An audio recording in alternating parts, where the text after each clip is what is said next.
প্রতি বছরের মতো আবারও এলো 14ই ডিসেম্বর, কিন্তু শুধু দিবস হিসেবে নয়।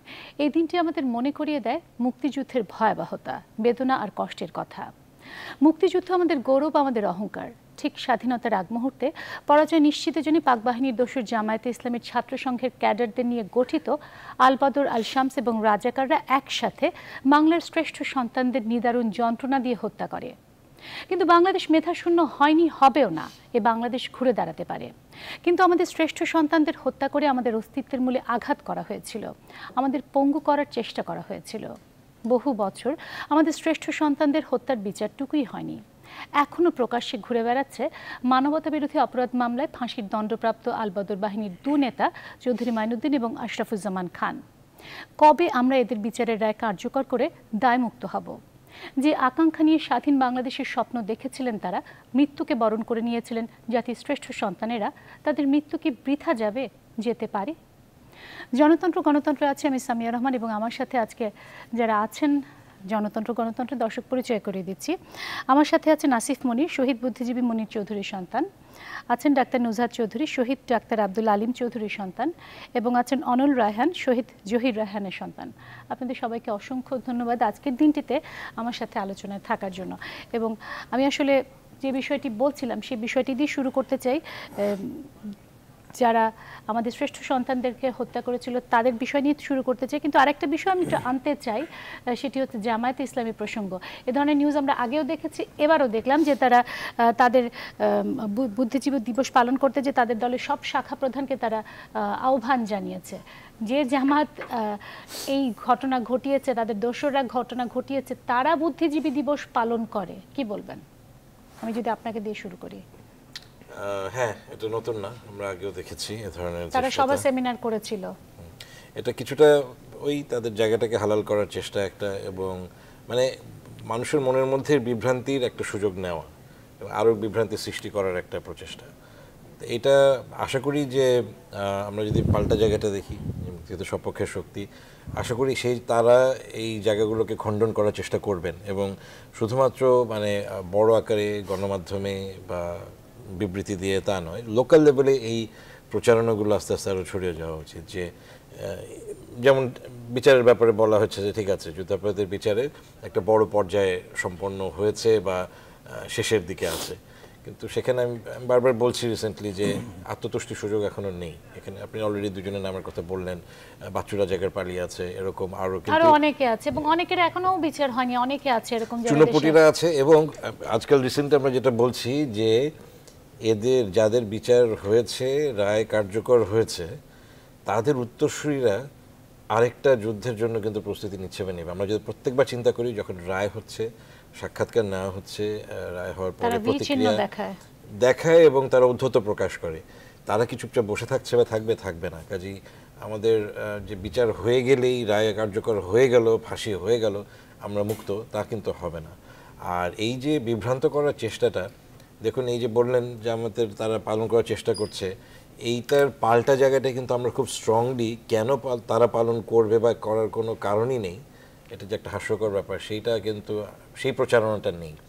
আর প্রথমে যেটা আপনি বলছিলেন কথায় যে মেধাশূন্য হয়নি, হবে না, আপনারা আছেন অবশ্যই, আমরা বিশ্বাস করি যে, এবং ভবিষ্যতে বাংলাদেশও আছে, সেটা অবশ্যই একদিক থেকে সেটা ঠিক যে মেধা শূন্য হয়নি।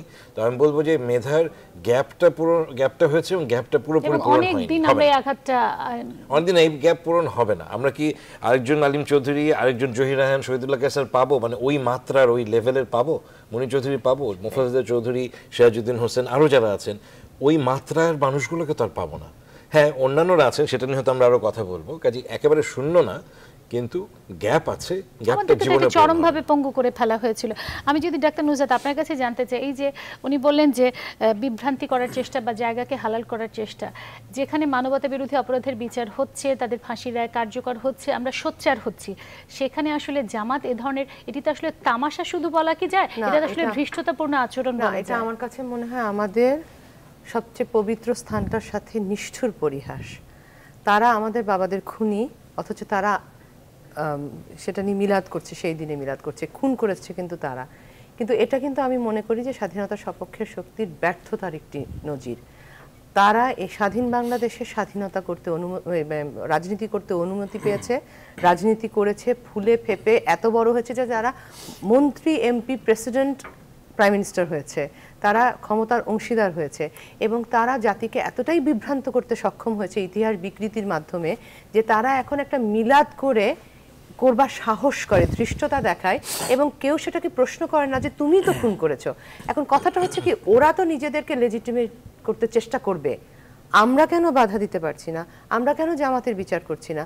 আমরা কেন যুদ্ধাপরাধী দল হিসাবে, জামাত যে যুদ্ধাপরাধী দল সেটা কিন্তু বিভিন্ন ব্যক্তির বিচারের রায়ের অবজারভেশনে এসছে, আমরা কেন জামাতকে যুদ্ধাপরাধী দল হিসাবে বিচার করে তারা যে খুন করেছে সেটা প্রমাণ করে দিই না আদালতে, এবং তাদেরকে কেন আমরা ব্যান্ড করি না? তাদের যে অর্থবিত্ত, যেই অর্থের উপর ভিত্তি করে তারা আজকে নতুন করে উস্কানি দিচ্ছে জঙ্গিবাদকে, সেগুলো আমরা গুড়িয়ে দিই না কেন? তারা আমাদের সরকারের বিরুদ্ধে, আমাদের যুদ্ধাপরাধের বিরুদ্ধে, আমাদের দেশের বিরুদ্ধে ইন্টারন্যাশনাল লবিং করছে, আমরা সেই অর্থের চ্যানেলটা কেন ভেঙে দিই না? আমাদের ব্যর্থতার জন্য ওরা আমাদেরকে পরিহাস করবার সাহস দেখাতে পারে। আমি তাহলে এখানে আপনাকে প্রশ্ন করতে চাইছি, আপনি বলছেন যে আমরা কেন করছি না, আমরা কেন বাধা দিচ্ছি না, আমরা কেন ওই তামাশা করার সুযোগ দিচ্ছি, আমরা কেন করছি না? আমরা সেটা আসলে, আমরা শহীদ সন্তানদের কথা যদি বলেন, আমরা আজন্ম কিন্তু এটা দাবি করেছি এবং আমরা জানি যে এই সরকার কিন্তু মুক্তিযুদ্ধের ধারায় আদর্শের ক্ষেত্রে সততা দেখিয়েছেন অবশ্যই, কারণ এই একদম নাহলে বিচারটাই না হলে তারা বিচারই করতেন না। সুতরাং তারা আদর্শের ক্ষেত্রে সৎ, তাদের ইন্টেনশনের ক্ষেত্রে সৎ আমরা মনে করি, এবং ব্যক্তির বিচার কিন্তু তারা খুব সততা খালি না, অসম্ভব সাহস দেখিয়ে করেছেন, বিশেষ করে মাননীয় প্রধানমন্ত্রী। তো আমরা আশা করতে চাই যে নিশ্চয়ই জামাতের বিচারটাও তারা প্রক্রিয়াধীন আছে, যে তাদের উদ্দেশ্য, যেমন আমরা যখন, আমি নির্মূল কমিটির সেন্ট্রাল কমিটি মেম্বার, আমাদের বিভিন্ন সেমিনারে আইনমন্ত্রী আসলে কিন্তু উনি বলেন যে কিছু আইনগত মানে দলের বিচারের রায় কি হবে বা কিছু আইনগত লুপহোল আছে, এগুলো পরিপূর্ণভাবে করে তারপর আমরা দলের বিচারে যাব। কিন্তু আমি সেটা আমি এই ধরনের মানে উত্তরে ওনাদের কাছ থেকে সবসময় শুনেছি যেহেতু এটা আদালতে তদন্ত, আমি কিন্তু এটা গ্রহণ করি না। আমি এটা গ্রহণ করি না, কারণ আমি মনে করি যে দলের বিচারের নিদর্শন কিন্তু সারা দুনিয়াতে আছে এবং আমরা খুব সাকসেসফুলি, বেটার দেন এভরিবডি এলস কিন্তু ওয়ার ক্রিমিনালদের বিচার করেছি। সুতরাং দলের বিচার করার কোনো বাধা আছে? আইনজ্ঞ আমি নই, কিন্তু আমি যতটুকু এই ব্যাপারে অ্যাক্টিভিজমের জন্য জেনেছি, আমার মনে হয় না তেমন কোনো বাধা আছে। আর যদি সেটা থাকে, সেটা অপসারণ করতে সরকারের আইন মন্ত্রণালয়ের এমন কি দেরি হচ্ছে? আমার মনে হয় আসলে একটা পলিটিক্যাল সৎভাবে, শক্তভাবে একটা ডিসিশন নেওয়ার প্রয়োজন আছে। এটার পলিটিক্যাল একটা আসলে ডিসিশনের প্রয়োজন আছে এবং এই বিচারে যেতে হবে। ডিলিডালি করতে পারেন, করে কিন্তু শত্রু আরো বড় হচ্ছে। হ্যাঁ, সিচুয়েশন যদি তারা আরো খারাপ করে, মাঝখানে কিন্তু খারাপ করেছিল, বরং উচিত এখন যখন আমাদের সময় এসেছে, সময়ের কাজ সময়ে করতে হবে, না হলে কিন্তু আমি তাহলে এখানে একটু অনল রায়হানের কাছে যাব। উনি পলিটিক্যাল অনেস্টির কথা বললেন, কারেজের কথা বললেন, সেটি আমাদেরকে এখন নেই বলেই যে এই ধরনের তামাশা যে শব্দগুলো আমরাই বলছি। এক্স্যাক্টলি, এটা আমি একটু বলি, এটা জামাতে ইসলামের খুব স্ট্র্যাটেজিক্যাল জায়গা এবং এটা আমরা যারা বুঝি, আমরা কিন্তু বুঝি যে নিজামীদের ফাঁসির পরে জামাতের ইয়াং জেনারেশন কি করবে, এটা নিয়ে লেখালেখি হচ্ছে। তারা যেটা করবে, জামাতকে কালকে নিষিদ্ধ করে দেবে না, আপনি দিতে বাধ্য।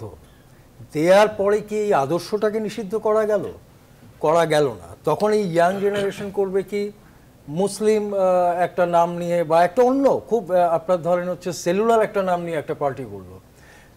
সেখানে যারা কেন্দ্রীয় কমিটির মেম্বার হবে তাদেরকে ওরা কেন্দ্রীয় সুরাও বললো না, কেন্দ্রীয় কমিটি বললো। মেম্বার যারা, তারা হয়তো 75, 77, 82, 84 সালে জন্ম নেওয়া সব ছেলে মেয়ে, কিন্তু এই পার্টির মজ্জাতে মদতিবাদ রয়ে গেল, যেটা উনি বলেছিলেন উত্তরসূরি রয়ে যাচ্ছে। এক্স্যাক্টলি, সেই জায়গা থেকে দেখেন কোথায় সম্পর্কটা। আপনি এবার জামাত নিষিদ্ধ করার আইনে কি বলবেন? অনেক কিছু বলবেন, মৌলবাদ, সাম্প্রদায়িক রাজনীতি করা যাবে না, ধর্মভিত্তিক রাজনীতি করা যাবে না, এগুলো বলে এই আইনটাকে পাশ করাবেন। কিন্তু রিলেশনটা কোথায়? দেখেন, রাষ্ট্রধর্ম ইসলাম রয়ে যাচ্ছে। এখন রাষ্ট্রধর্ম যখন আপনি একটি পার্টিকুলার নির্দিষ্ট ধর্মকে রাষ্ট্রের প্রায়োরিটির ভিতর নিয়ে আসেন, তখন ওই ধর্মের আন্ডারে রাজনীতি হতেই পারে। তখন পার্টি নিষিদ্ধ করাটা খুব কঠিন হয়ে যায়, ওই পার্টিকুলার কোনো একটি ধর্মভিত্তিক রাজনীতি। ফলে আমাদের আশঙ্কাটা কোথায় সামিয়া? যুদ্ধাপরাধের বিচার হবে, জামাত নিষিদ্ধ হবে, যেটা শম্পা মাত্র বলল, ইসলামী ব্যাংক, ইবনে সিনা ট্রাস্ট, এগুলোর অর্থনৈতিক কানেকশনও হয়তো আজ না হোক 3 বছর 4 বছর পরে ডিটাচ করে কেটে ফেলা হবে। কিন্তু মূল যে আদর্শটা এখানে রয়ে গেছে, ওটা নতুন জেনারেশন জামাতের ফলোয়ার্স মওদুদিবাদের তারা যেভাবে নিচ্ছে এখন স্ট্র্যাটেজিক্যালি, ওটাকে আপনাকে থামাতে হলে এই পুরো আদর্শটা যেখান থেকে মাথা চাড়া দেয়, রাষ্ট্রধর্ম ইসলাম হওয়া, আপনার হচ্ছে যে মাদ্রাসা লেভেলের যে শিক্ষা ব্যবস্থা সেটার সাথে মূল শিক্ষা ব্যবস্থার কোনো সম্পর্ক না থাকা, ওই জায়গাগুলোতে হাত দিতে। আমি আপনার কাছে আবার আসবো। একটি দর্শক আমাদের সাথে যুক্ত হয়েছেন, একজন দর্শক, আপনি নাম বলে প্রশ্ন করুন প্লিজ। জি, আমার নাম আলমগীর আহমেদ, আমি ময়মনসিংহ থেকে বলছি। বলুন প্লিজ। আমার প্রশ্ন হচ্ছে, এখানে বর্তমান ক্ষমতাসীন দল আওয়ামী লীগ এবং এর আগে বিএনপিও ক্ষমতায় ছিল, বিশেষ করে ক্ষমতাসীন দল, তাদের কথাই বলছি আমি, তারা বঙ্গবন্ধু হত্যার বিচার করেছে, যে জেল হত্যার আংশিক বিচার হচ্ছে, যুদ্ধ অপরাধের বিচার হচ্ছে, কিন্তু সেখানে এই যে আমাদের বুদ্ধিজীবী যাদেরকে 14 ডিসেম্বর নির্মমভাবে হত্যা করা হলো এভাবে, কিন্তু গভর্নমেন্ট এত কথা বলে, মানে স্বাধীনতার পক্ষে এত কথা বলে, কিন্তু এই ব্যাপারে তারা কেন সোচ্চার হচ্ছে না? না, অনেকেরই হচ্ছে, তো অনেকেরই রায় কার্যকর হয়েছে। না, বুদ্ধিজীবী হত্যাকাণ্ডের জন্য তো যেমন নিজামী এবং মুজাহিদের যে অভিযোগগুলো ছিল, বিশেষ করে নিজামীর যে ফাঁসি হয়েছে, তার যে দুটো রায় মানে অভিযোগের জন্য তার ফাঁসি হয়েছে, তার একটি কিন্তু বুদ্ধিজীবী হত্যাকাণ্ড। সুতরাং বুদ্ধিজীবী হত্যাকাণ্ডে যারা মাস্টারমাইন্ড তাদেরটা হচ্ছে না, তা ঠিক নয়। এই বিষয়টা আসলে ঠিক না। হচ্ছে মানবতা বিরোধী অপরাধের সংজ্ঞার মধ্যেই কিন্তু গণহত্যা, বুদ্ধিজীবী হত্যা, ধর্ষণ, লুণ্ঠন, অগ্নিসংযোগ সবই আছে। সুতরাং সেই একই সংজ্ঞার ভিতরেই কিন্তু বুদ্ধিজীবী হত্যাকাণ্ড হচ্ছে। এবং এই মানুষগুলো তো খালি বুদ্ধিজীবী হত্যাকাণ্ড করেনি, তারা গণহত্যাও করেছে, তারা মাস্টারমাইন্ড, তাদের সব ধরনের অপরাধেই একটা ব্যক্তির একসাথে বিচার হচ্ছে সব অপরাধের। আপনি বলছিলেন ইন্টারন্যাশনাল লবিং এর কথা, আপনারা বলছিলেন উত্তরসূরিদের কথা। আমি একটু জানতে চাই, সেটা হচ্ছে যে আমাদের দর্শকও প্রশ্ন করলেন, হয়তো দর্শকরা জানেন না যে কার সাথে কে জড়িত, হয়তো সেই জন্যই উনি এই ধরনের প্রশ্ন করেছেন। কিন্তু এখনো দুই আসামি, যেটাই আমরা নামই জানি, চৌধুরী মাইনুদ্দিন বা আশরাফুজ্জামান, তারা কোথায় আছেন আমরা জানি। লন্ডনের কোন মসজিদে তিনি পরিচালনা কমিটির সাথে পরিচালনা কমিটির প্রধান, সেটাও জানি। তারপরে আশরাফুজ্জামান খান যুক্তরাষ্ট্রের জ্যামাইকাতে আছেন, সেটাও জানি। সব কিছু জানার পরও কেন তাদেরকে আমরা ফিরিয়ে আনতে পারছি না? এখানে একটা ব্যাপার আছে যে এখানে আন্তর্জাতিক আইনি কিছু জটিলতা আছে, সেটাও মানুষের একটু বোঝার ব্যাপার আছে। যে বিশেষ করে যে দুটি দেশের কথা বলেছে তাদের নিজেদের স্ববিরোধিতা আছে, মার্কিন যুক্তরাষ্ট্র এবং যুক্তরাজ্য খুব বেশি দিন হয়নি, 80-র দশকে তাদের ওখানে মৃত্যুদণ্ড তারা রহিত করেছে। মার্কিন যুক্তরাষ্ট্রের কোনো স্টেটে এখনো ইলেকট্রিক চেয়ার তো আছে না? হ্যাঁ, সেটা আছে।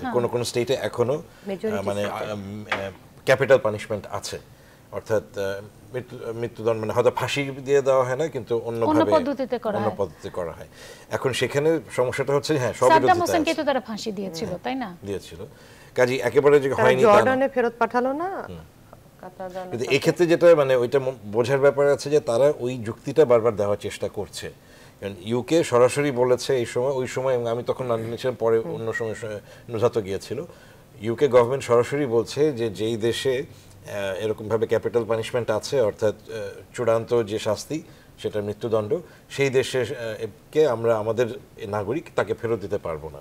কিন্তু কথা হচ্ছে যে ওদের মধ্যে তো সব বিরোধিতা রয়ে গেছে, কিন্তু কথা হচ্ছে আমার এখানে যে আমাদের তাহলে পররাষ্ট্র মন্ত্রণালয় কি করছে? কারণ আপনি পররাষ্ট্র মন্ত্রণালয়ের একটা বড় ভূমিকা আছে, কিন্তু মানে আমরা কি পররাষ্ট্র মন্ত্রণালয় এবং একটু আমরা বলছি, আমরাটাকে আমাদের ব্যাখ্যা করা দরকার যে আমরা তো খাওয়ার আমরা না, এটা আমরা মানে এখানে কিন্তু বিভিন্ন না জেনারেলাইজ করার স্কোপ নেই। আমরা বলতে গিয়ে নুসরাত কিন্তু একটু আগে ব্যাখ্যা দিচ্ছিল যে আমরা শহীদ সন্তানরা, আমরা কোট আনকোট বিভক্ত, দ্বিধা বিভক্ত, অর্থাৎ মুক্তিযুদ্ধের চেতনা নিয়ে আমরা যারা কাজ করি বা কথা বলি, আমাদের মধ্যে বিভক্তিগুলো আছে, যেই জায়গাগুলো জামাতিরা বিভিন্নভাবে করে নিচ্ছে। আপনি দেখুন, ছোট্ট একটা উদাহরণ দিই, লন্ডনে যেই গণজাগরণ মঞ্চ রয়েছে, নির্মূল কমিটি রয়েছে, তারা সেখানে একটা প্রচণ্ড চাপের মধ্যে আছে। আমরা কল্পনাই করতে পারবো না যে ওইখানে জামাতপন্থীরা কত স্ট্রং, ওখানে মিডিয়াতে বলেন, যে কোনো জায়গায় বাঙালি কমিউনিটির মধ্যে অধিকাংশ, আমি কোনো অঞ্চলের নাম বলছি না, কিন্তু জামাত প্রধান একটা এলাকা ইস্ট লন্ডন, সেইখানে তারা আন্দোলন করে এই চৌধুরী মঈনুদ্দিনকে একঘরে করে দিয়েছে। যে বাড়িতে থাকে তার আশেপাশের বাড়িতেগুলোতে লিফলেট দিয়ে তার অপকর্মগুলোকে প্রচার করেছে, অর্থাৎ সামাজিক আন্দোলনের একটা জায়গা করেছে। কাজেই যুক্তরাজ্য যখন মানে রাষ্ট্র যখন ভূমিকা রাখতে পারছে না, তখন কিন্তু জনগণ সেই জায়গাটায় ভূমিকা রাখতে পারে, তারা আইন নিজের হাতে তুলে নিচ্ছে না। সেই ধরনের গণ আন্দোলন কিন্তু এখানে তৈরি হয়নি। চৌধুরী মঈনুদ্দিন কে তার ভূমিকা কি ছিল একটি দুটি দিনের বাইরে কিন্তু খুব বেশি প্রচার আমরা করি না, সেটা নিয়ে কোনো আন্দোলন আমরা তৈরি করি না। সেটা আমাদেরও আসলে গণমাধ্যমেরও ব্যর্থতা রয়েছে যে আমরা তাদেরকে আসলে সেভাবে তুলে ধরতে পারি না। শুধু গণমাধ্যম না, সামাজিক সাংস্কৃতিক আন্দোলনের জায়গাগুলো নেই। একদিন দুই দিন আমাদের যারা আমরা ভুক্তভোগী ফ্যামিলি আমাদের মুখের কাছ থেকে শোনা হয়, কিন্তু চৌধুরী মঈনুদ্দিন এবং আশরাফুজ্জামানের ফ্যামিলির তাদের লিঙ্কের কেউ কি তাদের এলাকায় নেই? সেখানে কেন জনমত তৈরি করা হয়নি? আর রাষ্ট্রের কথা যেটা বললেন, হ্যাঁ আমাদের কূটনৈতিক পর্যায়ে আপনি পররাষ্ট্র মন্ত্রণালয় জনমত তৈরি করা তো অনেক পরের ব্যাপার, নিজ দেশে তোমরা জনমত তৈরি করতে পারছি না। এক্স্যাক্টলি না, এখানে আমার একটা কথা আছে, আমি কিন্তু পররাষ্ট্র মন্ত্রণালয়ের কাছে কিছুটা জবাবদিহিতা চাবো। কারণ হচ্ছে ধরুন ইউএসএ যেখানে নিজেদেরই ক্যাপিটাল পানিশমেন্ট আছে, তাদের তো কোনো যুক্তি নাই আমাদের একদম চিহ্নিত এবং আদালত কর্তৃক প্রমাণিত একজন যুদ্ধাপরাধীকে দেশে ফেরত না পাঠানোর। সুতরাং বাংলাদেশ কেন এক্সট্রাডাইট করার আমি বলি একেবারে দৃশ্যমান ট্যাঞ্জিবল স্টেপ নিচ্ছে না কেন, আমরা দেখতে পাচ্ছি না কেন? আমাদেরকে পররাষ্ট্র মন্ত্রণালয় বলুক যে আমরা এই করেছি, এখানে বাধা আছে, এই করছি আমরা। আমি মনে করি না যে একজন ক্রিমিনালকে হারবার করতে চাবে কোনো দেশ, কিন্তু পাশ্চাত্যের বিষয়টা হচ্ছে তাদের মানবতাবোধ এবং মানবতার সংজ্ঞা আমাদের জন্য একরকম, নিজেদের জন্য আরেক রকম, যেটা তাদেরকে স্যুট করে। সুতরাং এরকম একটা যখন ডাবল ফেস, তারা তো আমরা জানি সারা জীবনই তারা সেটা, কিন্তু আমাদের নিজেদের ক্ষেত্রে আমরা যেভাবে আন্তর্জাতিক সর্বোচ্চ মহলের চাপ সহ্য করেও কিন্তু আমরা ফাঁসির রায় কার্যকর করেছি। ডাক্তার নুসরাত, অনেক রকম প্রসেস আছে, কিন্তু আমি যে বিষয়টি জানতে চাইছি আরেকটা বিষয়, সেটা হচ্ছে যখনই কোনো মানবতা বিরোধী অপরাধের রায় দেয়া হয়, সাথে সাথে পুরো আন্তর্জাতিক মহল যেভাবে ইসলামিক লিডার হিসেবে তাদেরকে চিহ্নিত করে এবং তাদের পক্ষে যেভাবে সাফাই গাওয়া শুরু করে, সেইখানে আসলে আমাদের মন্ত্রণালয় কি করছে? সেটার জন্য কিন্তু জামায়াতের মানে পয়সা দেওয়া, কোটি কোটি টাকা খরচ করে তারা ইন্টারন্যাশনাল লবিং করছে, মিডিয়াতে সে প্রচারগুলো হচ্ছে। না হলে এই টবি ক্যাডম্যানের মতো মানুষ কি করে এত সহজে এত কথা বলতে? না, আমি আপনাকে তো সেটাই বললাম যে পাশ্চাত্যের দ্বিচারিতা, দ্বিমুখিতার প্রমাণিত হচ্ছে যে ডাবল ফেস, যে তারা মানবতাবোধের জায়গাটা আমি আপনাকে বলি, তারা যখন ওসামা বিন লাদেনকে একটা স্বাধীন দেশে নেমে তুলে মানে মেরে ফেলে নদীতে ফেলে দিতে পারে তার লাশ, তখন কিন্তু Osama bin Laden Islamic terrorist. কিন্তু আমাদের 30 লক্ষ লোককে যখন মারতে পারে কাদের মোল্লা বা নিজামি, তখন কিন্তু তারা ইসলামিক স্কলার। আমার কথা হচ্ছে আন্তর্জাতিক মহলে আমাদের প্রবাসীরা আছেন, আমি আপনার মাধ্যমে তাদের কাছে আহ্বান জানাবো, তাদেরও কিন্তু উচিত এই জায়গাগুলো নিয়ে কাজ করা। এবং আমাদের সরকার কিন্তু করছেন, আমরা প্রতিবাদ করছি এবং সরকার কিন্তু যথেষ্ট প্রেশার তারা সহ্য করছেন এটা নিয়ে।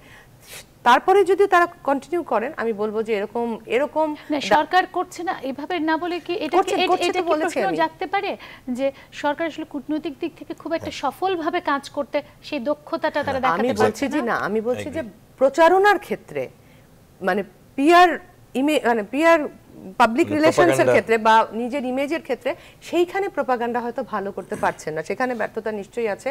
এবং তার অন্য সাইডে জামাত কিন্তু লবিস্ট দিয়ে, তাদের পক্ষে লয়ার দিয়ে, সাংবাদিক কিনে নিয়ে তারা এমনভাবে নিজের প্রচারণা করছে। কেনার কথা বললেন, আমি এখানে অনল রাহানকে আমি একটু পার্টিসিপেট করতে অনুরোধ করব যে এখানে কি আসলে অর্থই মূল বিষয় হিসেবে কাজ করছে, নাকি তারা এক ধরনের আদর্শ প্রচার করে তাদের পক্ষে জনমত তৈরি করছে? কারণ এখানে তাদেরও এক ধরনের আদর্শ আছে, কিন্তু কোনো সন্দেহ নেই। এবং আমি এটাই বলতে চাচ্ছি, যেটা আসিফ ভাই বলল, আপনিও বলে গেলেন। আসলে আমি মনে করি যে যুদ্ধাপরাধের বিচারটা যেহেতু চলছে, চৌধুরী মঈনুদ্দিনের ফাঁসি, ইভেন আমি খুব ব্যক্তিগতভাবে বলছি, 1 বছর পরে হলেও আমি হ্যাপি। আপনি 2 বছর পরে এনে মঈনুদ্দিনের ফাঁসি দেন, আমি তাতেও খুশি। আপনি 3 বছর পর তার ফাঁসি দেন, আমি তাতেও খুশি। প্রশ্ন হচ্ছে, আমি দেখতে পাচ্ছি সালাউদ্দিন কাদের চৌধুরী এবং নিজামীর ফাঁসি যেই দেশে, যে সরকারের আন্ডারে 1 রাতে 1 মিনিটের ভেতরে হয়, আমি মঈনুদ্দিন আশরাফুজ্জামান নিয়ে খুব ভাবছি না। প্রশ্নটা হচ্ছে সামিয়া, সংস্কৃতি মন্ত্রণালয়, তথ্য মন্ত্রণালয়, শিক্ষা মন্ত্রণালয়, এই 3টি মন্ত্রণালয়ের কোনো দৃষ্টিগ্রাহ্য কোনো রকম কাজ দেখছি না। যেটা আসিফ ভাই বলে গেলেন যে আজকে কিউবা তো আমেরিকার নাকের ডগায় বসেই ফিদেল কাস্ট্রো এত বছর রাজত্ব চালালেন, জনগণের সমর্থন ছিল। আমাদের এখানে আসলে যেটা মাত্র বললেন উনি, যে মুক্তিযুদ্ধের পক্ষের শক্তির ভেতরেও অনেক দ্বিধাবিভক্তি আছে এবং সেই দ্বিধাবিভক্তিগুলোর সুযোগ নিচ্ছে জামাতের মতো ইসলামিক মতাদর্শিক সংগঠনগুলো বা টেরর সংগঠনগুলো। এটার মাঝখানে দাঁড়িয়ে আজকে একজন নূর ভাই, একজন হাসানুল হক ইনু, একজন নাইর সাহেবের কোনো ব্যক্তিগত ভূমিকা থাকবে না। মানে মন্ত্রণালয়গুলো এক একটা বিচার হয়। তারা সুযোগ নিচ্ছে বলে এখন জঙ্গিবাদ ছড়িয়ে পড়ছে, সুযোগ নিচ্ছে বলে তরুণ ছেলেমেয়েরা বিভ্রান্ত হয়ে এই ধরনের সন্ত্রাসী হত্যাকাণ্ড ঘটাচ্ছে। বলতে চাচ্ছেন সেটা হচ্ছে শিক্ষা ক্ষেত্রে, সংস্কৃতির ক্ষেত্রে আমাদের একেবারে সেই প্রচারটা নেই। না, প্রচার না, এখানে একটা ফাঁসি হয়ে যায়, একটু এক একটা ফাঁসি হয়ে যায়। আপনারা গণমাধ্যম ছাড়া আপনি রাস্তাঘাটে কোনো মন্ত্রণালয়ের আপনি পোস্টার, লিফলেট, একটা বুকলেট স্কুলগুলোতে ডিস্ট্রিবিউট হচ্ছে, এটা কিন্তু আইনকে প্রভাবিত করে না। বিশেষ করে যখন রায় হয়ে যাচ্ছে এবং রায় কার্যকর হয়ে যাচ্ছে তখন কিন্তু মন্ত্রণালয় ভূমিকা রাখতেই পারে। কোনো ম্যাটেরিয়াল নেই, কোনো ম্যাটেরিয়াল পাবেন না। আজকে যখন গুলশানের হলি আর্টিজানের অ্যাটাক হলো, র্যাব পোস্টার করলো এবং সেই পোস্টারটা হচ্ছে কীরকম পোস্টার সামিয়া, কোনো কমিউনিকেশন এক্সপার্টের মতামত ছাড়া। কারণ ওখানে ছবিগুলো যে তরুণগুলো দেয়া আছে মাথায় পট্টি টট্টি বেঁধে, দেখে মনে হচ্ছে জেহাদ করতে যাচ্ছে। এখন হ্যাঁ, ক্লাস 12 বা 11-এর একটি ছেলে মেয়ে ওই ছবিটা দেখে বরং মনে করবে হ্যাঁ র্যাব। কিন্তু সংস্কৃতি মন্ত্রণালয়ের পোস্টার নেই, শিক্ষা মন্ত্রণালয়ের কোনো পোস্টার নেই। পোস্টার একটা ছোট্ট উদাহরণ। আপনি এখন তো ইন্টারনেট ফ্রেন্ডলি জেনারেশন, ওখানে নিজামীর হত্যাকাণ্ড, সালাউদ্দিন, সমস্ত ইনফরমেশন গুলো যদি দেয়া হয়, ছবিগুলো দেয়া হয়, এবং যথেষ্ট ছবি এবং ইনফরমেশন আমাদের হাতে আছে, একটু গবেষণা করে ক্লিয়ারলি দেওয়া যায়। দর্শক ফোন একজন দর্শক যুক্ত হয়েছে, একটু ফোনটা নিয়ে নিন। দর্শক, আপনি নাম বলে প্রশ্ন করুন। ওয়ালাইকুম আসসালাম। হ্যালো, জি বলুন, আমি শুনছি। জি, আমি আপনাদের মধ্যে জানতে চাচ্ছি, জামাতে ইসলাম হলো ইজিপ্টপন্থী মুসলমান। মুসলমানের মধ্যে দুটো ভাগ আছে, তারা ওলি আল্লাহ বিশ্বাস করে না, ওলি আল্লাহকে বুক ফোড়া। কিন্তু দুঃখজনক হলো আওয়ামী লীগও তাদেরকে নিষিদ্ধ করে না, বিএনপিও তাদেরকে বলতে পারে না। কিন্তু আমরা সুন্নি মুসলমান হিসাবে, এটা ওলি আল্লাহর বাংলাদেশ, ওই হিসাবে তাদের বিচার চাই, তাদের রাজনীতি বন্ধ হবে কিনা স্পষ্ট ক্লিয়ার চাই। ধন্যবাদ, ধন্যবাদ। মুসলমানের আবার শিয়া সুন্নি কাদিয়ানি কত রকম ভাবনি, উনি আবার সেটা বলে দিলেন, সেই ভাগে আমরা যেতে চাই না। কিন্তু আসলে ভোটের রাজনীতির ব্যাপারটা আপনি বললেন, ধর্ম মন্ত্রণালয়, শিক্ষা মন্ত্রণালয়, সংস্কৃতি মন্ত্রণালয় এরা কোনো রকম উদ্যোগ নেয় না, তেমনি এই রাজনীতির হিসাব নিকেশ, ভোটের হিসাব নিকেশে আসলে কখনো কি জামাত আসলে সন্ত্রাসী সংগঠন, আদালতের রায় এসছে, কিন্তু রাজনীতি করার অধিকার কি আসলে তাদের বন্ধ করা হবে? আমি এখানে একটা কথা বলছি, আমার বাংলাদেশের গণতন্ত্রের দুঃখজনক দিকটা যেটা লাগে, প্রথমে বলে নিতে হবে যে 75-এর পট পরিবর্তনটা আমাদের জন্য এত কঠিন একটা ব্যাপার ছিল, এত দুর্ভাগ্যজনক একটা ব্যাপার। তারপর পরই কিন্তু জামাতকে রাজনীতি করবার অনুমতি দেওয়া হয়, গোলাম আজমের নাগরিকত্ব, হ্যাঁ তারা গোলাম আজম দেশে ফিরে আসে, তার নাগরিকত্ব দেওয়া হয়। কিন্তু তারপরে আমরা দেখেছি গণতান্ত্রিক আন্দোলনের একটা এক্সকিউজে এই যুদ্ধাপরাধী দল কিন্তু তাদের লেজিটিমেসি নিয়ে নেয়ার চেষ্টা করেছে। মানে গণতন্ত্রের আন্দোলনের ক্ষেত্রেও আমাদের শক্তভাবে বলা উচিত ছিল যুদ্ধাপরাধী দলের সাথে গণতন্ত্রের কোনো সম্পর্ক থাকতে পারে না।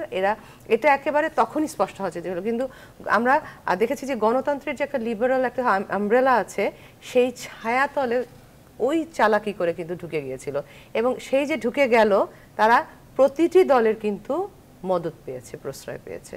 সুতরাং মানে সকলেই কিন্তু সেইখানে আমরা দোষী। আমি তাহলে এখানে একটা বিষয় একটু তুলতে চাই।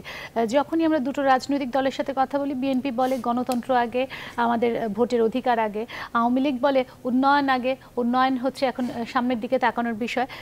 কিন্তু উন্নয়ন, গণতন্ত্র দুটো তো একই সাথে সমার্থকভাবে চলতে পারে, এবং এই দুটোকে যখন আমরা নিশ্চিত করব তখনই আমাদের দেশের অস্তিত্ব, আমাদের স্বাধীনতা, সেটিকে বাদ দিয়ে কি আসলে কখনো গণতন্ত্র বা উন্নয়ন সম্ভব হয়? না না, এবং স্বাধীনতার অর্থটাকে আপনি গণতন্ত্র আর উন্নয়ন দিয়ে ব্যাখ্যা করতে পারবেন না, আমরা করি না। 71-এ যখন আমার বাবারা যেটা স্বপ্ন নিয়ে যুদ্ধ করে আত্মাহুতি করলেন, এটা শুধু গণতন্ত্র ছিল না সামিয়া, 4 মূলনীতির মধ্যে সমাজতন্ত্র ছিল। সমাজতন্ত্রের একটা ব্র্যাকেটের ভিতরে অসাম্প্রদায়িকতা, গণতন্ত্র, উন্নয়ন সবই ধরতে পারবেন। এখন সমাজতন্ত্র বলতে লেনিনের সমাজতন্ত্র বলে বলছি না, অনেক এই যে মাত্র বললেন যে সিরাজউদ্দিন হাসান সাহেব, উনি প্রগতিশীল একজন সাংবাদিক ছিলেন এবং মনের প্রাণে আওয়ামী লীগ ছিলেন। উনাদের স্বপ্নের জায়গাটা আজকের 2016-তে যদি দাঁড়িয়ে আমি ব্যাখ্যা করতে চাই, তাহলে শুধুমাত্র পার্লামেন্ট ইলেকশন, খুব ভালো ইলেকশন হয়েছে, এমপিরা এসছেন, ভালো এমপি, এটা দিয়ে ব্যাখ্যা করা যাবে না। এবং একই কারণে জামাতে ইসলামীকে নিষিদ্ধ করে আপনি জামাতের রাজনীতি বন্ধও করতে পারবেন না। তবে একটি করে ধাপ এগোচ্ছি, তো এখন যেটা চাচ্ছি, জামাতকে নিষিদ্ধ করার সময় আইনের ভেতরে অত্যন্ত নির্দিষ্ট করে কতগুলো কথা বলে দিতে হবে। আপনার রাষ্ট্রধর্ম যে ইসলাম থাকেও, সেটাকে রেখেও আপনাকে ওখানে বলতে হবে, কোনোভাবে আইনজ্ঞরা বলতে পারবেন যে কিভাবে এটা মেনশন করা যায়। যেমন মুক্তিযুদ্ধ অস্বীকার আইন যেমন বলা হচ্ছে, আমি বলছি সামনে এরা এটাও বলবে যে আমরা আমরা ৭১ চেতনায় বিশ্বাসী। সেই সংগঠনই কিন্তু নতুন জেনারেশন জামাতে ইসলাম অন্য নামে চলে আসবে। এটাই আমি বলছিলাম যে নিষিদ্ধ করার ক্ষেত্রে তারা রাজনীতিবিদরা প্রায়শই বলেন যে তারা তো অন্য নামে ভিন্ন পরিচয়ে চলে আসবে, বা নিষিদ্ধ করলে তারা ওই যে আন্ডারগ্রাউন্ডে থেকে তারা। না সামিয়া, অবশ্যই হতেই পারে আন্ডারগ্রাউন্ডে যেতে পারে, কিন্তু আন্ডারগ্রাউন্ডে গিয়ে যে ভয়াবহতা তারা 2014-তে দেখালো তার থেকে বেশি কি করবে। আর আমরা কিন্তু বলছি না যে 2013 আমরা কিন্তু বলছি না যে শুধু এক্সিকিউটিভ একটা অর্ডার দিয়ে জামাতকে ব্যান করে দেন, সেরকম কিন্তু 3-4 বার করা হয়েছে, আবার তাদেরকে অ্যালাউ করা হয়। আমরা কিন্তু সিকোয়েন্সিয়াল ব্যানিং চাচ্ছি। সিকোয়েন্সিয়াল ব্যানিংটা কি, যে আপনি জামাতে ইসলামীকে যুদ্ধাপরাধ হিসাবে ট্রাই করলেন, বিচার করলেন, সেটা তো তাহলে অটোমেটিক সে একটা সাজাপ্রাপ্ত দল হবে। তারা এই জামাতে ইসলামী যারা করে সেই সদস্যরা, তার ফলোয়াররা অন্য কোনো নামে একই আদর্শের অন্য কোনো প্ল্যাটফর্ম করতে পারবে না, কিংবা অন্য কোনো বড় দলের ছত্রছায়ায় ফুলের মালা দিয়েও তারা প্রশ্রয়ে আশ্রয় কিন্তু আমার এখানে প্রশ্ন আছে। এখানে বলছেন, আপনি বলছেন যে অন্য কোনো নামে তারা করতে পারবে না, তাদের কয়জনকে আমরা চিনবো? আর একেবারে মানে জুনিয়র পর্যায়ে তো আমি লাস্ট স্টেপটাই যাইনি। সেই লাস্ট স্টেপটা হচ্ছে আসলে মূলত যেটা প্রথমে কিন্তু আসলে অনল ভাই বলে দিয়েছিলেন, সাম্প্রদায়িক কথাকে যারা উস্কানি দেয় সেই ধর্মভিত্তিক রাজনীতিকেই বন্ধ করতে হবে। কোন দলই ভোটের জন্য ধর্মকে খারাপভাবে অপব্যবহার করতে পারবে না। আমি একটু এখানে যোগ করি যে এখানে মানে সিকোয়েন্সিয়ালের কথা বলছো, অর্থাৎ ধারাবাহিক, শুধু ধারাবাহিক না, এটা মানে বহুমাত্রিকভাবে করতে হবে। যেমন আমরা একটু আগে যেটা আমি বলছিলাম যে সামাজিক আন্দোলনের জায়গাটা, সামাজিকভাবেও কিন্তু তাদেরকে বয়কটের জায়গা করতে হবে। আজকের একটা ছোট্ট নিউজ আছে, আমরা সন্ধ্যার সময় আমি অনেকের সাথে SMS শেয়ার করছিলাম যে একটা ছোট্ট ব্রেকিং নিউজ, যে সুপ্রিম কোর্টের একটা রায় দিয়েছে যে দাড়িপাল্লা কোনো দল ব্যবহার করতে পারবে না, এটা সিগনিফিকেন্ট একটা নির্বাচনী প্রতীক হতে পারবে না। তো সেইটার একটা ইলেকশন কমিশন বলছে যে আমরা দেখব, এটার একটা প্রতিক্রিয়া আমরা জানাবো, এবং আমরা হয়তো আমাদের তালিকা থেকে দাড়িপাল্লাটাকে সরিয়ে নেব, কারণ ওরা বলতে চাচ্ছেন যে এটা আইনের প্রতীক হিসেবে দেখা হয়, ন্যায় বিচারের প্রতীক হিসেবে দেখা হয়। তো এখানে দেখেন যে এখানে একটা অ্যাঙ্গেল খুঁজে বের করার চেষ্টা করছে সুপ্রিম কোর্ট, এবং আমি মনে করি যে এটা ভালো পদক্ষেপ। কোনো অ্যাঙ্গেলে যেতে পারবো আর কি। কাজ এখানে বিভিন্ন ভাবে এটা চেষ্টা করতে হবে, শুধু একমাত্রিক ভাবে চিন্তা করলে হবে না, বহুমাত্রিক। তার মধ্যে বহুমাত্রিকতার মধ্যে একটা হচ্ছে সামাজিক আন্দোলন। সামাজিক আন্দোলন ছাড়া হবে না। এই যে আপনি বললেন যে আমি চিনবো কি করে, এলাকাবাসী তো চেনে, জামাতের ছেলে ইসলাম ছাত্র শিবির করে, ছেলে কোন মেয়েটি, এর প্রত্যেকটা কিন্তু লোকাল লোকজন পরিচিত, অ্যাড্রেস জানি, সবকিছুর পরে তাদেরকে ফিরিয়ে আনা যাচ্ছে না। এদেশে তারা বীর দর্পে ঘুরে বেড়াচ্ছে, সব ক্ষেত্রে বিচারের মুখোমুখিও করা যাচ্ছে না। আর যাদের চেহারা অপরিচিত তাদেরকে কিভাবে কাজ করে দাঁড় করানো হবে না সামিয়া, এটা লম্বা সময়ের প্রস্তুতি। আমি এর জন্য বলছি কি সরকার এখনই সময়, কারণ শেখ হাসিনা আছেন তো 45 বছর পর শুরু হচ্ছে, এখনই আসলে সময়। আইনি প্রক্রিয়াগুলো কিন্তু দৃঢ় করতে হবে। আপনার কিছু ব্যক্তি আছেন জীবিত এখনো, যারা বিতর্কিত নন, যারা মুক্তিযুদ্ধের চেতনা বাস্তবায়নে সবচাইতে খারাপ সময়গুলোতে বিএনপির আমলে, এরশাদের আমলেও পরীক্ষিত, ফাইট করেছেন, জেলে গেছেন। তখন শাহরিয়ার কবির, আনিসুজ্জামান স্যার, কামাল লোহানী, মুনতাসির মামুন, এমনকি আপনার জাফর ইকবাল সাহেব, লেখক, আধুনিক একজন মনস্ক মানুষ। এদেরকে নিয়ে একটি কমিটি করতে পারত সংস্কৃতি মুক্তিযুদ্ধ তথ্য মন্ত্রণালয়। করলেও তো কি ওনাদের সাথে ধরেন প্রজন্ম একাত্তর, সম্মিলিত সাংস্কৃতিক জোট, বিভিন্ন মুক্তিযুদ্ধ সংশ্লিষ্ট যে সমস্ত আন্দোলনের জায়গাগুলোতে ছেলে পেলে ছিল ওদেরকেও নিলে ওরা একটা না স্বল্প এবং দীর্ঘমেয়াদী কর্মসূচি করে ফেলতে পারতেন। ওরা ধরেন 12 বছর ব্যাপী, 16 বছর ব্যাপী, 20 বছর ব্যাপী কিভাবে প্রজন্ম থেকে প্রজন্মে, যেটা মাত্র তন্ময় ভাই বলে গেলেন, সামাজিকভাবে এবং সাংস্কৃতিকভাবে আপনি মুক্তিযুদ্ধের চেতনাকে, বাঙালি জাতিসত্তাকে ধর্মভিত্তিক সংস্কৃতির রাজনীতির উল্টো দিকে বসাবেন, প্রতিষ্ঠিত করবেন। এটা প্রশাসন দিয়েও পারবেন না, এটি আপনার ধরেন বদ্ধভূমি বাড়িও পারবেন না, এভাবে হবে না। সামাজিক সচেতনতার মাধ্যমে আসলে আদর্শটা তৈরি করতে হবে, একটা আদর্শ তৈরি করতে হবে না, আদর্শ আমার শেকড়ের ভেতরেই আছে, সেটাকে বের করে নিয়ে এসে নতুন প্রজন্মের কানে দিতে হবে। এই কানে দেওয়ার জন্য শেকড়ের মধ্যে আছে কিনা, সবার শেকড়ের মধ্যে থাকলে কেন এই বিভ্রান্তি ঘটছে? দেখুন 2013-তে যখন গণজাগরণ হলো, গণজাগরণ মঞ্চ হলো, আবার মঞ্চের বিভক্তিও হলো, তখন যে তারুণ্যের উদ্দীপনা আমরা কারা সেটাকে কাজে লাগিয়েছি গত 3 বছরে। এক্স্যাক্টলি কাজে লেগেছি। আমরা নিজেরাও বলতে পারি প্রজন্ম একাত্তর আমরা কাজে লাগাইনি, মুক্তিযুদ্ধ চেতনার সম্মিলিত সাংস্কৃতিক জোট এদেরকে নিয়ে এই শক্তিটাকে নিয়ে, কারণ ওখানে তো কোনো দল মত নির্বিশেষে একটা সাধারণ মানুষজন নেমে এসেছিল। আমরা এখন ওটাকে একটা গ্লোরিফাই করি শুধু একটা স্বপ্নের মতো, ওটা একটা মিথের মতো হয়ে যাচ্ছে এখন আস্তে আস্তে 3 বছরে। আমাদের সাথে একজন দর্শক বোধহয় একটু যুক্ত হয়েছেন, আমি একটু ফোনটা নিতে চাই। দর্শক, আপনি নাম বলে প্রশ্ন করুন প্লিজ। আসসালামু আলাইকুম। ওয়ালাইকুম আসসালাম,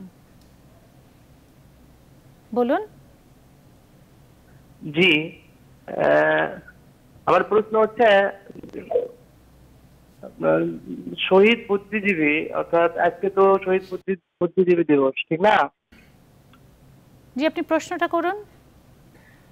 জি, আমি জানতে চাচ্ছিলাম যে সেই শহীদ বুদ্ধিজীবীদের কি নির্দিষ্ট কোনো তালিকা প্রকাশ করা হয়েছে যে কতজন বুদ্ধিজীবী সেদিন শহীদ হয়েছিল? উনি কি বললেন যে সঠিক সংখ্যা তালিকা আছে কিনা, আমি ঠিকমতো বুঝতে পারিনি।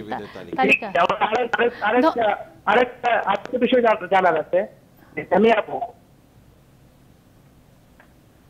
আমার আরেকটা বিষয় জানার আছে, সেটা হলো যে জামাত ইসলাম সম্পর্কে। জামাত ইসলামের বর্তমান যিনি আমির আছেন ওনার নাম মকবুল আহমেদ, নাকি মকবুল হোসাইন। তো উনি যখন ভারপ্রাপ্ত আমির ছিলেন তখন মানে বিভিন্ন পত্র পত্রিকা, বিভিন্ন মিডিয়া ওনাকে নিয়ে মানে যুদ্ধাপরাধের কোনো মানে দোষ ওনার উপর দিচ্ছিল না, এরকম লেখালেখি করছে। কিন্তু যখন তিনি আমির হলেন, আমির হওয়ার পরবর্তীতে এই পত্র পত্রিকাতে লেখা আসছে যে মানে উনি নাকি ওনাকে অভিযোগ করা হয়েছে যে উনি নাকি। আপনি প্রশ্নটা কি করতে চাইছেন যে উনি আমির হওয়ার পরে গণমাধ্যম তার বিরুদ্ধে ঝাঁপিয়ে পড়েছে, এরকম প্রশ্ন করতে চাইছেন? জি জি, আমি এটাই। আপনি থাকুন আমাদের লাইনে, আমাদের অতিথিদের কাছ থেকে আমি বক্তব্যটা নিব।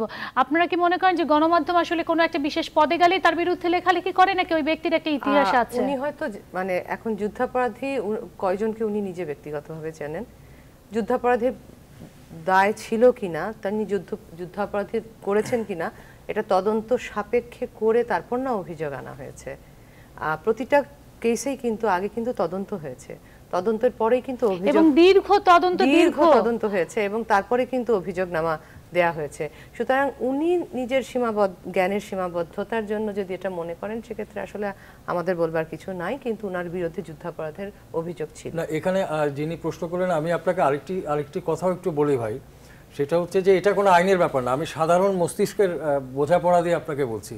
যে সংগঠনের নেতারা যুদ্ধাপরাধ করেছে বলে আইনে প্রমাণ হচ্ছে আর ফাঁসি হয়ে যাচ্ছে, সেই সংগঠনে ঠিক একই সময় যখন ফাঁসি হচ্ছে, যিনিই আমির হোক, যিনিই নেতা হোক, তিনি যদি আপনার ধরেন হচ্ছে মুক্তিযুদ্ধের সময় জন্মও নেননি, 74 সালে জন্ম নিয়েছিলেন, তারপরে কি আপনার মনে হয় না যে এই সময় এই সংগঠনের আমির হলেন যে এই লোকটা একটা গণহত্যাকারী সংগঠনের আমির হয়ে গেলেন, মানে তো পুরো গণহত্যাটাকে স্বীকারই করলেন, উনি গণহত্যাকে তারা সমর্থন দিচ্ছেন তার মানে, এবং সেদিকটা ভেবে দেখবেন। হ্যাঁ, আপনি আমাদের সাথে লাইনে আছেন কিনা আমি জানি না।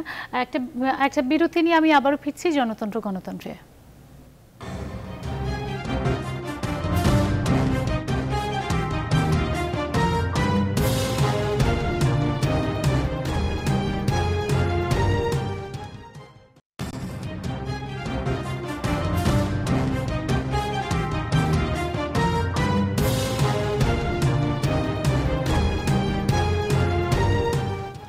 দর্শক দেখছেন জনতন্ত্র গণতন্ত্র, সামিয়া রহমান সাথে আছি আপনাদের। আমার কাছে শুরুতে বোধহয় একজন দর্শকও যুক্ত হয়েছেন, আমি ফোনটা নিয়ে আলোচনায় যেতে চাই। দর্শক, আপনি প্রশ্ন করুন নাম বলে। জি, আসসালামু আলাইকুম, আমি মোহাম্মদ আবুল কাসেম, খুলনা থেকে। জি বলুন।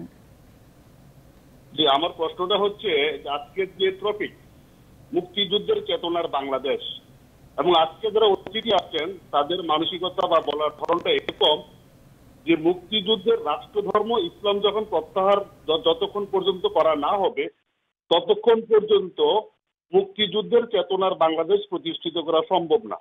আমার প্রশ্ন, মুক্তিযুদ্ধের চেতনায় আজকের বাংলাদেশ কেন রাষ্ট্রধর্ম ইসলামের সাথে সাংঘর্ষিক? আমাদের সাথে লাইনে থাকবেন, আপনি ফোনটা কাটবেন না। আমি আপনাদের কাছে আমার বাবার একটু উদাহরণ দিতে চাই, এবং আপনাদের কাছে বা আপনার কাছে আমার প্রশ্ন, আমার বাবা আসলে কি সেটা ব্যাখ্যা করবেন।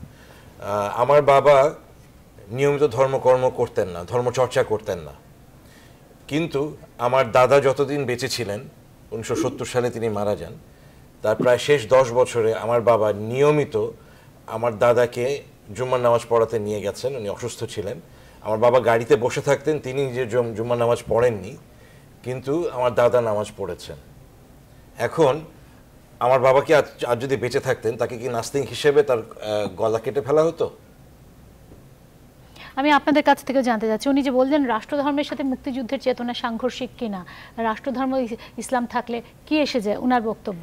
আমি জিনিসটাকে এভাবে বলতে চাই, দেখেন আমার মা কিন্তু প্রগাঢ়ভাবে ধার্মিক, একদম 5 ওয়াক্ত নামাজ, সকাল তাহাজ্জুদ পড়া, একদম আমি আরেকটা জিনিস না বলে পারছি না ভাই, আপনি চিন্তা করে দেখবেন একটু, আমরা সবাই কনভার্টেড মুসলিম, আপনার পূর্বপুরুষ কিন্তু হিন্দু ছিল, এটা মনে রাখবেন, ইতিহাস ঘেটে দেখেন। আমি যেটা বলতে চাচ্ছি সেটা হচ্ছে, আমরা যে কথাটা বলতে চাই সেটা হচ্ছে যে রাষ্ট্রের কোনো ধর্ম থাকতে পারে না, থাকলে কি হয় সেটা সবার, তাহলে হচ্ছে কি, তাহলে আপনি যারা অন্য ধর্মের তাদেরকে আপনি একটা ডিসঅ্যাডভান্টেজে ফেলে দিয়েছেন। আমরা কিন্তু সব মানুষের সমান অধিকারের কথা বলেছিলাম, কিন্তু ওনারা যেভাবে আমাদেরকে জাজ করছেন, এভাবে জাজ করলে আমি হার্ট হই। আমি কিন্তু আরেকটা অনুষ্ঠানে এভাবেই বলেছি যে আমি কিন্তু নিজে ওমরা করা, আমি কিন্তু নিজেকে ধার্মিক মনে করি। হ্যাঁ, একেবারে আমি ওভাবে অতটা অর্জন করতে না পারলে আমার চেষ্টাটা আছে। এখন উনি যদি মনে করেন যে কেন আমি ধর্মনিরপেক্ষতার কথা বলছি, এটা উনার বোঝার সীমাবদ্ধতা। ধর্মহীনতা এবং ধর্মনিরপেক্ষতা দুটো একদম ভিন্ন জিনিস। প্রগাঢ়ভাবে ধার্মিক একজন ব্যক্তি কিন্তু ধর্মনিরপেক্ষ হতে পারেন, বরং আমার কাছে মনে হয় আমি যত ধার্মিক হব, আমি তত উদার হব। আমি ধর্মনিরপেক্ষতার ব্যাপারটা এরকম না যে প্রত্যেকের ধর্মকে সমানভাবে শ্রদ্ধা করা। আমি কিন্তু আমার ধর্ম পরিপূর্ণভাবে পালন করব, আমার ধর্ম পালনে কিন্তু আমাকে কেউ বাধা দিবে না। ব্যক্তিগত চর্চার ব্যাপার। কিন্তু আপনি যদি না করেন, অথবা আপনি যদি অন্য ধর্মের হয়, তার জন্য আমি আপনার গলা কেটে ফেলবো না। আপনার অধিকার আপনার থাকবে, আপনি যদি পূজা করেন আপনার পূজার অধিকার আমি খর্ব করব না, কিন্তু আমার নামাজের অধিকারও আপনি খর্ব করবেন না। আমার কথা হচ্ছে যে সবাই শান্তিতে সহাবস্থান করবে, রাষ্ট্রের কোনো ধর্ম থাকবে না এই কারণে যে আপনি চাকরি, প্রমোশন এগুলোর জন্য যাচাই বাছাই করা হবে না, আপনি কি একজন সাঁওতাল না আপনি বাঙালি, আপনি কি একজন মুসলিম না আপনি একজন বুদ্ধিস্ট, এসব কিন্তু চিন্তা করা হবে। হ্যাঁ নিশ্চয়ই, আমি আপনাকে বলবো, আপনি নিশ্চয়ই ফেসবুকে আছেন, আপনি মায়ানমারের ঘটনা দেখেন। মায়ানমারে ধর্ম যদি রাষ্ট্রের ছায়ায় থাকে তাহলে কি হয়, মায়ানমার দেখিয়ে দিচ্ছে। ফলে ওখানে এখন যে রোহিঙ্গা মুসলিমদের উপর এই অত্যাচারগুলো হচ্ছে, সেটার ফলে কিন্তু আমি বা আপনার মতো মুসলিমরাই খুব ব্যথিত হচ্ছে এবং ক্রোধে আক্রান্ত হচ্ছি। ফলে রাষ্ট্রের সঙ্গে ধর্মটা না থাকলে কোনো বৌদ্ধ ধর্ম বলেন, মুসলিম, হিন্দু, যে ধর্মই বলেন, কোনো ধর্মকেই আমি বা আপনি যদি এমপি ইলেকশন করি, আমি বা আপনি হঠাৎ করে একটি পার্টি করি, সংগঠন করি, আমরা ব্যবহার করতে পারবো না।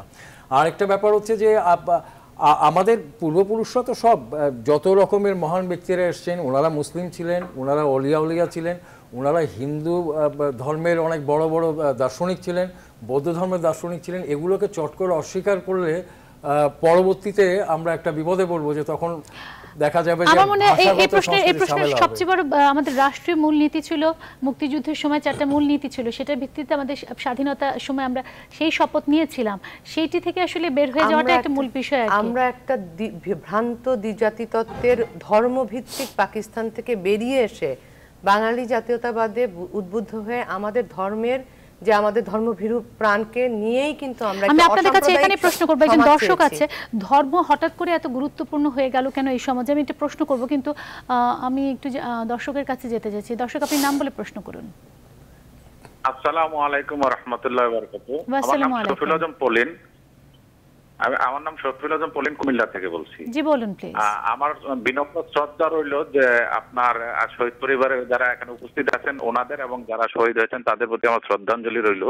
আমার প্রশ্ন হলো যে জামাত ইসলামকে যত দ্রুত শাস্তি না দেওয়া হয় বা তার শাস্তির ব্যবস্থা না করা হয়, তারা দিন দিন কিন্তু তাদের শক্তি বৃদ্ধি পাচ্ছে, অর্থনৈতিকভাবে তারা সমৃদ্ধ হচ্ছে। তাহলে তাদের অর্থনৈতিক সমৃদ্ধ হওয়ার ফলে এই শহীদ পরিবারের চাপ দিয়ে কিন্তু তাদেরকে আর দমানো যাবে না।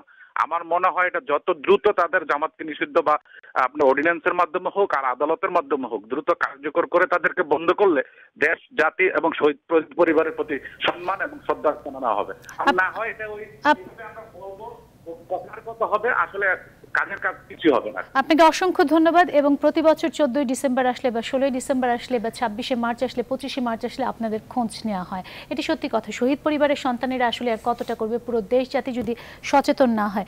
কিন্তু এই সমাজে 1971 সালে 70 সালে বা তার আগে বা সেই সময় আমরা যতটা প্রোগ্রেসিভ সমাজ দেখেছিলাম, এই এখনকার বর্তমান সমাজটা আমি জানি না আপনাদের কাছে কি মনে হয়, আমার কাছে মনে হয় অনেক বেশি আমরা কুসংস্কারাচ্ছন্ন বা ধর্ম নিয়ে এত বেশি কেন হতাশা বা এত বেশি উত্তেজনা, কি বলবেন?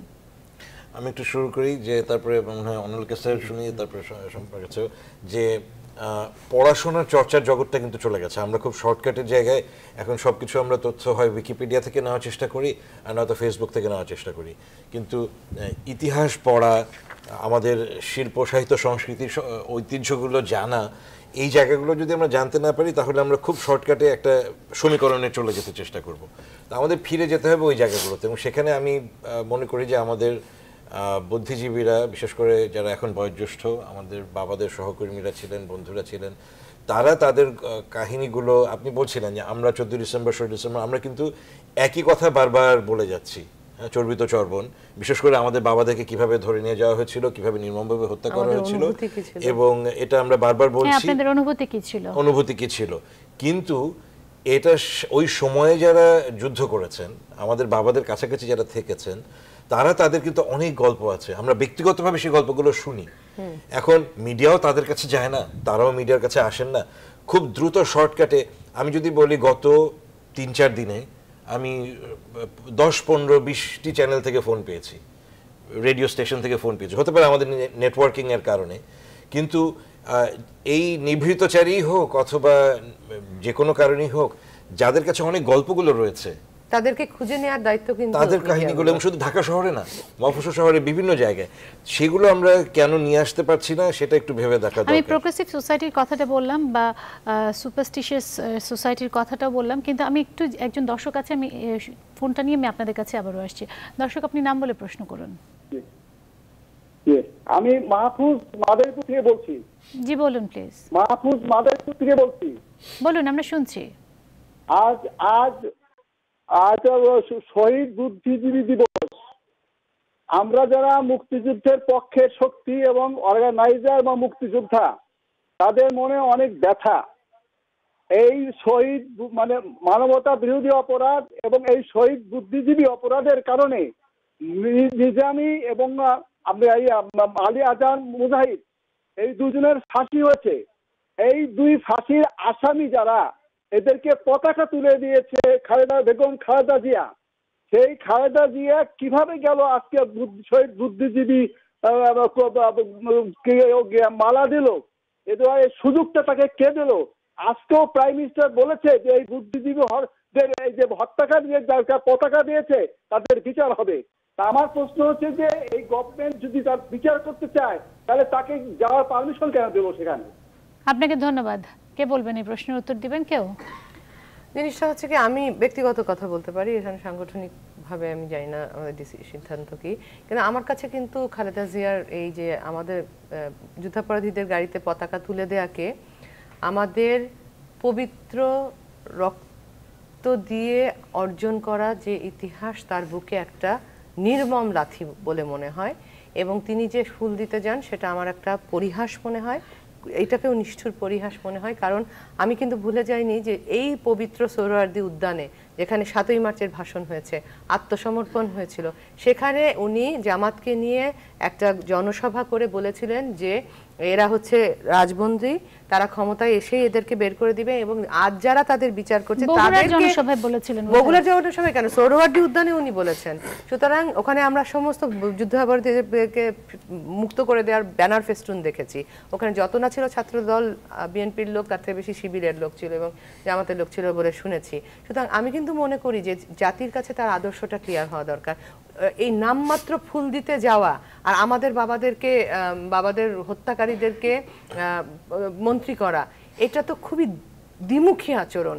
এই পরিহাস আমাদের সাথে না করলেও হয়। অনল রাহান, আমরা যে প্রসঙ্গটাতে কথা বলছিলাম তখন, যে আমাদের সমাজটা কি আসলে এগুচ্ছে না পিছাচ্ছে? এখন মানবতা বিরোধী অপরাধের রায় কার্যকর হচ্ছে, আমরা ভাবছি যে মুক্তিযুদ্ধের চেতনা, যে চেতনা নিয়ে আসলে আপনাদের বাবারা শহীদ হয়েছিলেন, সেই সমাজ কি আসলে সেই স্বপ্নের বাংলাদেশ কি আপনারা পেয়েছেন? না, সেটা তো পাইনি, এতে কোনো সন্দেহই নেই। মানে মুক্তিযুদ্ধের সময় শুধু আমাদের বাবাদের বলে আমরা কি না, পিছিয়ে যাচ্ছি নাকি আসলে? না, আমরা পিছিয়ে গিয়েছিলাম, প্রচন্ড রকমের পিছিয়ে গিয়েছিলাম।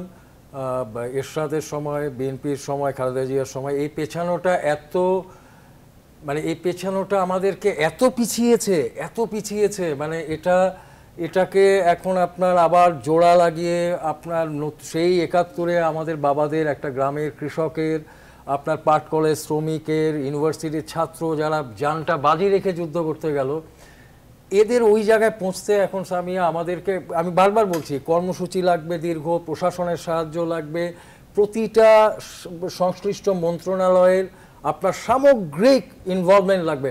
সতর্কতা না, গভীরে ভেতর থেকে বুঝতে হবে যে আমি মুক্তিযুদ্ধের বাংলাদেশ বলে কোনো কথা না, আমি বাঙালি জাতিসত্তায় দাঁড়িয়ে কথা বলি।